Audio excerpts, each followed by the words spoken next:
80వ స్వాతంత్ర దినోత్సవ వేడుకలకు చేయకుండా మన ప్రీతమ నాయకులు కొంచెం ముందుకు రండి అన్న, కొంచెం కొంచెం ముందుకు.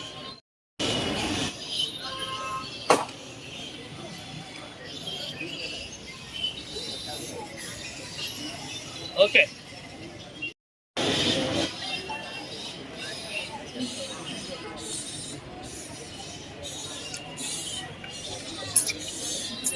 ఈ ఫ్లాగ్స్ చూపించండి.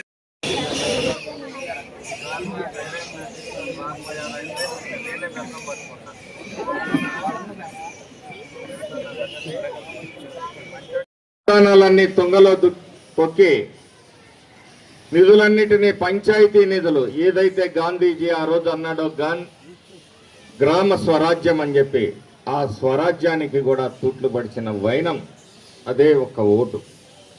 ఈరోజు అదే ఓటు మీకు ఫ్రీ బస్సు ఇచ్చింది, గ్యాస్ సిలిండర్లు ఫ్రీగా ఇచ్చింది, మీ అందరి బిడ్డలు చదువుకోవడానికి సహకారం అందించింది, ప్రతి రైతుకి 20,000 రూపాయలు ఇచ్చి ఆదుకుంటుంది, అనేక గుంటల పడ్డ రోడ్లను పూడ్చాం, సాగు కాలువల్ని బాగు చేశాం, అలాగే నిరుద్యోగాల్ని పారదోలటం కోసం 25 లక్షల కోట్ల రూపాయలు ఈ 25 నెలల్లో తీసుకొచ్చిన ఘనత నారా చంద్రబాబు నాయుడు గారి, లోకేష్ గారి అని చెప్పి సందర్భంగా తెలియజేస్తాను. ఒక్క ఓటే కదా అంటే ఆ ఒక్క ఓటే ప్రతి సామాన్యుడు, ప్రతి పేదవాడి దగ్గర ఉన్న ఆయుధం ఆ ఒక్క ఓటే. ప్రపంచంలో అతిపెద్ద ప్రజాస్వామ్య దేశం మనది. ఇప్పటికీ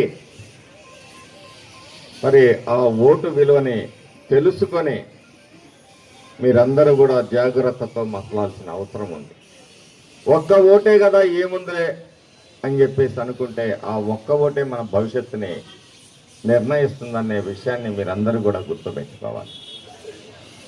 ఈరోజు 25 లక్షల కోట్ల రూపాయలు ఈ రాష్ట్రానికి పెట్టుబడి తీసుకొచ్చారంటే మీ అందరూ కడుపులు కట్టుకొని మీ బిడ్డల్ని చదివించుకుంటున్నారు. వాళ్ళకి ఉద్యోగ ఉపాధి అవకాశాలు రావాలి అంటే పరిశ్రమలు రావాలి.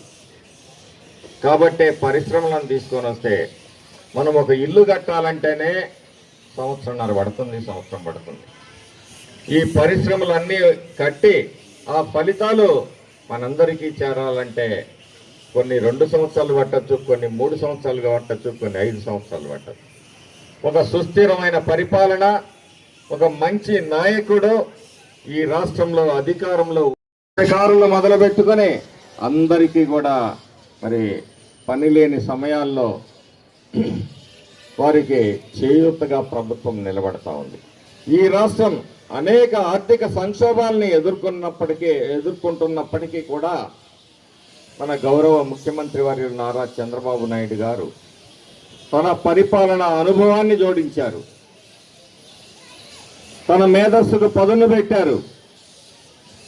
కేంద్రంతో సయోధ్యతో ఉంటూ దేశానికి ఆదర్శంగా అనేక పరిపాలనా వ్యవస్థల్ని ఈజ్ ఆఫ్ డూయింగ్గా చేస్తూ